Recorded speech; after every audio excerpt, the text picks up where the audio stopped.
Brother lads, welcome back to Cossy Podcast. My name is Cossy. Good morning, good afternoon, good evening, wherever you are in all parts of the world. Welcome back to the channel. Welcome back to brand new video. It's the big one. It's the big preview. Arsenal take on Manchester City in the curtain raiser, in the Community Shield, in the opening game of the match, whatever you want to call it. It's the biggest game we are going to have in this preseason. It is the last game of preseason, I think, for both clubs. I don't expect Arsenal to play any other game unless it is behind closed doors.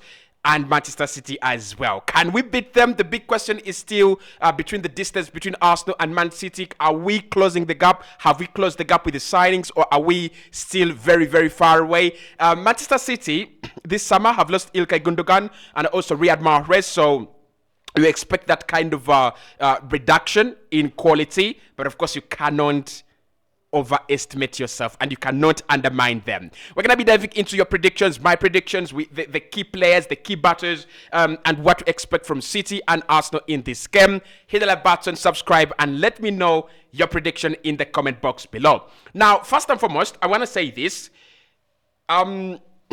This is going to be a low-scoring goal. That is my prediction, first and foremost. It's going to be a low-scoring goal. I think we're going to see two sides that have not really prepared themselves very well in preseason. Manchester City have seen their preseason. They lost 2-1 to Bayern. They lost 2-1 to Atletico Madrid. They did win some Japanese side, which was definitely a PR game, just like we played the MLS All-Stars. But they fumbled a little bit in preseason. But that should not actually woodwink you. They're still a very, very good side. I'm going to go with Arsenal 1. Manchester City 0. Leandro Trossard to get onto the score sheet. He's got to play in this game. You've got to play him in this game. He's so important. And he's one of the players that I've seen turn up at the big occasion, and they actually are big game players. Mr. Reliable, just like Martin Odegaard. So 1-0 is my prediction.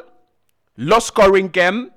I expect Man City to have a lot of chances on goal. I expect Manchester City to create a big threat. But I won't be surprised and I won't be really disappointed if Mikel Arteta goes for a reserved kind of approach and Pep Guardiola goes for a reserved kind of approach as well. Because this game is going to mentally determine where we start the season and where Manchester City start the season. Yes, they're they're treble, not quadruple. They're treble champions. They need to defend their titles on 3 fronts, and that is actually going to be traumatizing enough. But the burnout from last season is also going to be very, very huge.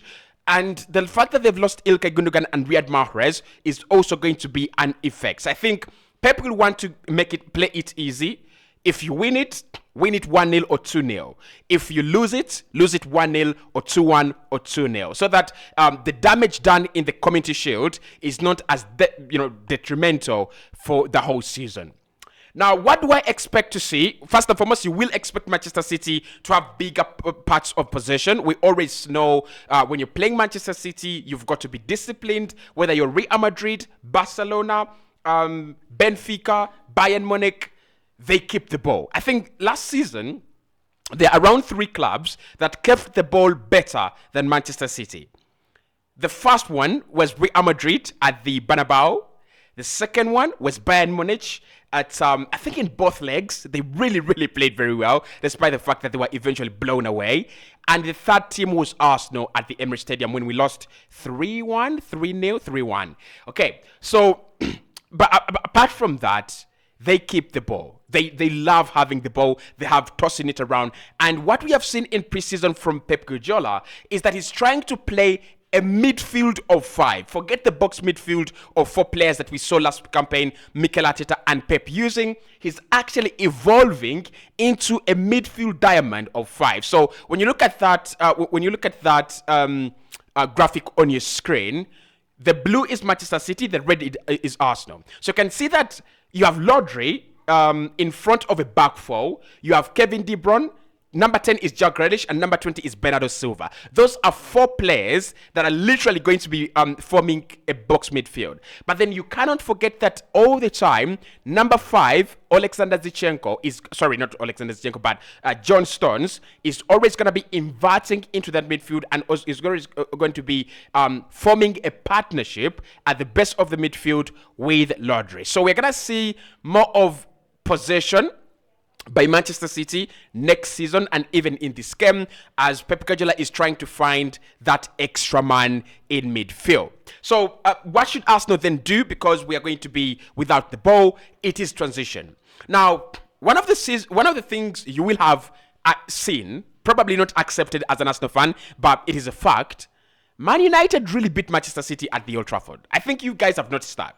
The reason is Man United are a direct attacking team. Man United do play direct football.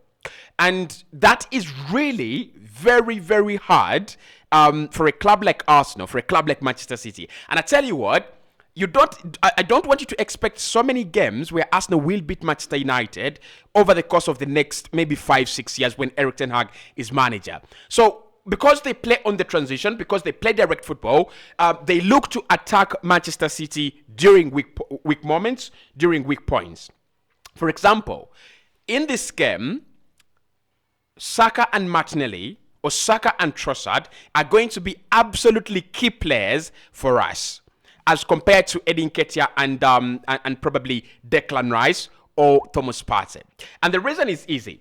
Because Man City are going to have the ball lots of the time, all we have to do is to look for that one player that can play a very, very good pass into the final third. Because their defenders are a little bit high up the pitch. If you can expose their high line, if you can play the ball in behind for Saka to run onto, for Gabriel Martinelli to run onto, for Trossard to run onto, it is going to be very, very key. So you will have remembered that they lost 2-1 against Man United at the Old Trafford.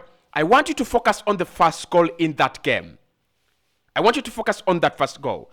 I think it's Christian Eriksen who plays that ball, and he catches, he takes out about five Manchester City players out of the game with one pass. Then Marcus Rashford runs onto it, but Marcus Rashford is offside, so he leaves that ball for Bruno Fernandes. It was clearly offside, I understand.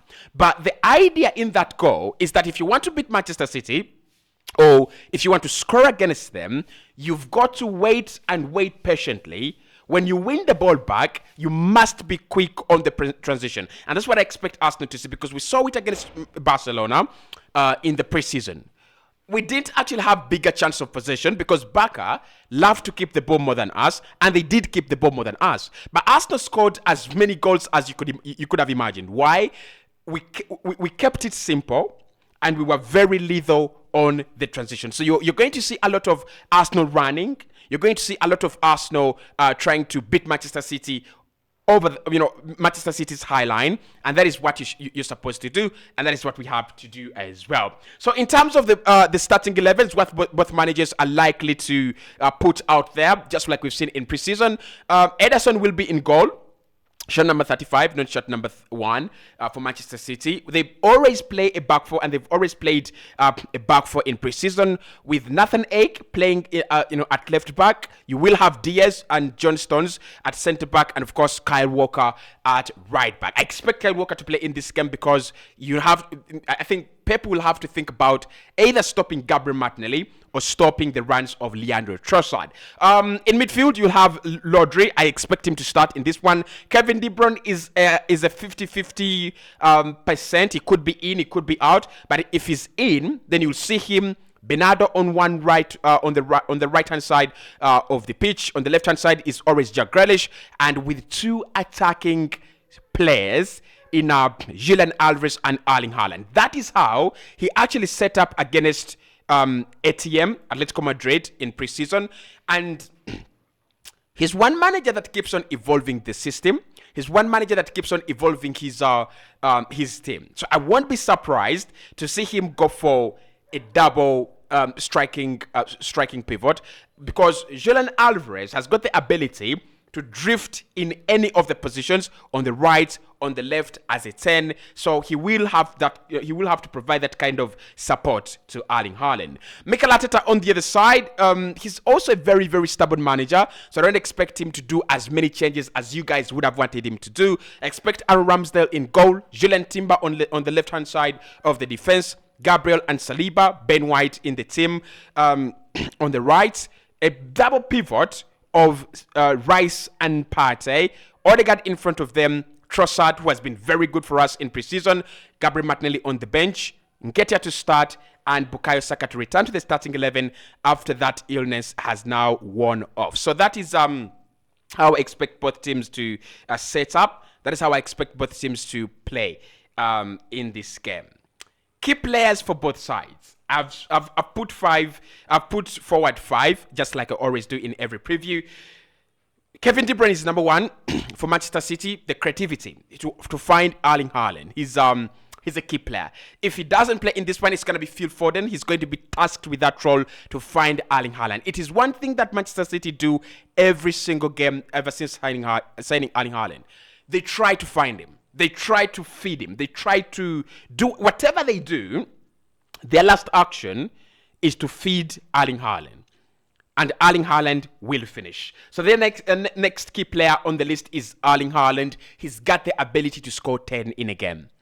He has scored 6 last season against RB Leipzig. He scored 5, he scored 4, and he scored 3. And he scored 2, and he scored 1. So what we do not know is whether he can score 7. We are waiting for that day when he scores 7 Premier League goals or 7 goals against one single club. But he's going to be a key player for us as well because he will keep our defenders busy and he will keep the likes of Saliba occupied. The next player is John Stones, just like Alexander Zinchenko, just like Julian Timber. They play with an inverted centre-back or they play with an inverted fullback. Actually, one thing you will realize with John Stones is that, like most people think, John Stones most of the time does not start out as a right back. Actually, he starts out as a centre back. So let's just get this. So right here, if Kyle Walker doesn't play, it doesn't start, then John Stones will start out as your right back, and that will force Pep Guardiola to bring in a player like maybe Manuel Akanji at the center of centre back. But when you have Kyle Walker in the team, then John Stones starts out as a centre back, and in this game, I expect him to start as a centre back with Kyle Walker in the side, because what that does is it will allow them have a player like John Stones inverting into midfield to provide that extra kind of superiority and overload, because Kyle Walker has the ability to cover this space, just like Ben White does for Arsenal. So he's got the ability to cover this space when the team shuffles into a back 3. So we will see John Stones lots of the time shuffling into that midfield, and then the defense will shuffle into a back 3. He's gonna be very key for them because as Arsenal try to win the ball back, Manchester City will have more players than us in midfield because of that extra guy in John Stones. Rodri is arguably their most consistent performer over the last 5 years. He's so very consistent. He's very good, very technically adept to the Premier League, and I wonder how he became a very good Premier League player, because Spanish players at times really struggle in the Premier League. But it's gonna be key for them because when Arsenal win the ball, he's tasked with winning it back, and he's so good and very talented at winning the ball back. His interceptions are elite. His physicality is just enough. Doesn't pick up yellow cards. Doesn't pick up red cards. He's just on point. And lastly is Jack Grealish. He's going to hold the width of the pitch, and we know he's got the ability these days to score a good goal, right? So we've got to be very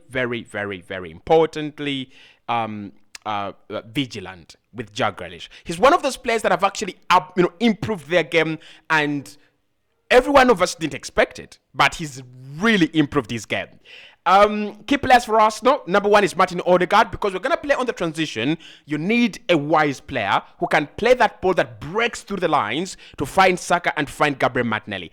He plays that ball into Martinelli every single game, that ball on the transition. I think this game, it is not going to be a luxury. It is actually going to be a necessity. The other player is going to be Thomas Partey. Of course, Manchester City playing the ball around. You can't allow them play around like that. You've got to stop them. You've got to make it hard for them. You've got to make it hard for the passing lanes. You've got to block the passing lanes. You've got to add some physicality to the team. So Rice and Partey are going to be very key in this game. If they dare work harder than us, we are done. So Rice and Partey and their work rate must actually be very, very crucial. Ramsdale is going to be very crucial. Actually, he's been very crucial in this fixture because he has given away a couple of goals to Manchester City.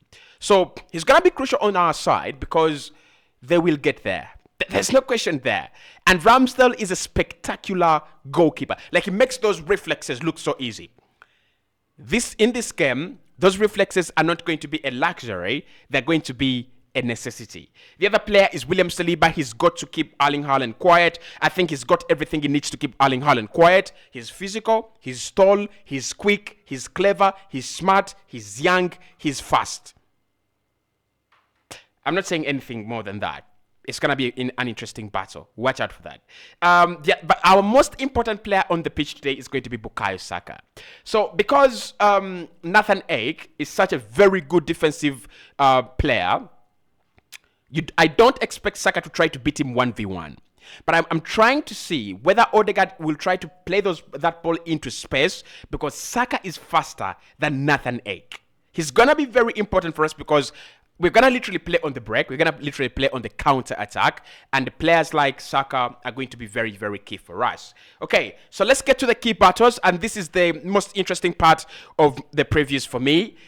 Key battles. The first key battle is going to be between William Saliba, right here, shot number 2, and this guy, Erling Haaland, shot number 9.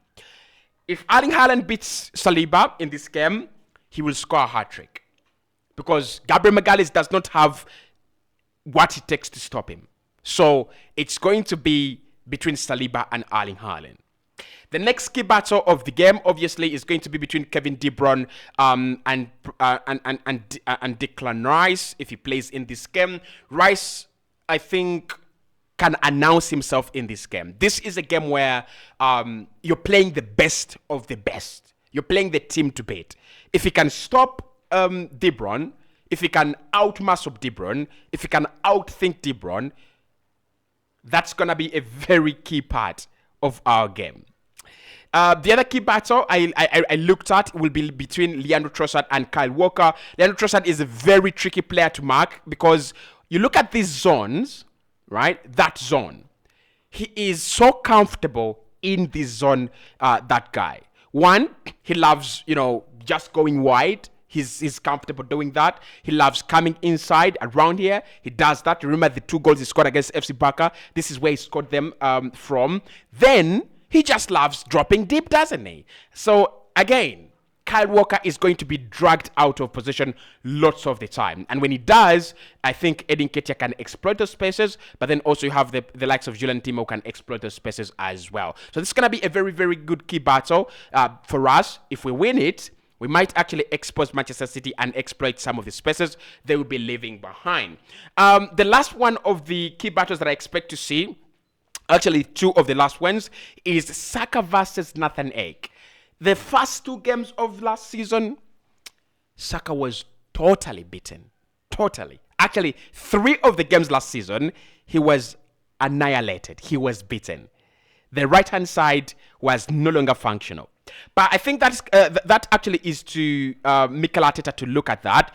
You don't need to play Saka in these areas when he plays against Dan Burn and Nathan Ake. It is useless because he's not better than those players and he can't beat them 1v1. So what we'll be looking to do, alternatively actually, is how about Martin Odegaard tries to play this pass right from here, right from midfield, but inverting inside, allowing Saka not only to get out of these wide areas, but to come inside. That will drag Nathan Ake with him, and of course players like Ben White can invert into these areas, and of course Martin Odegaard himself can also occupy this space and utilize it with Edin Ketia as well available. So Saka's key battle is gonna be very, very key for us with Nathan Ake. If we win it, it is going to be one of those good days for us. If Nathan Ake wins the battle, Saka will look average. But the other game-changing battle is going to be between Jack Grealish and Ben White. Ben White has a problem with 1v1s, doesn't he? He has beaten by Marcus Rashford a couple of times. He's beaten by Jack Grealish a couple of times. So with with this one, he's one of the players. Actually, he's the only player that tries to keep the pitch as big as possible for Manchester City. You'll always find him in these areas here.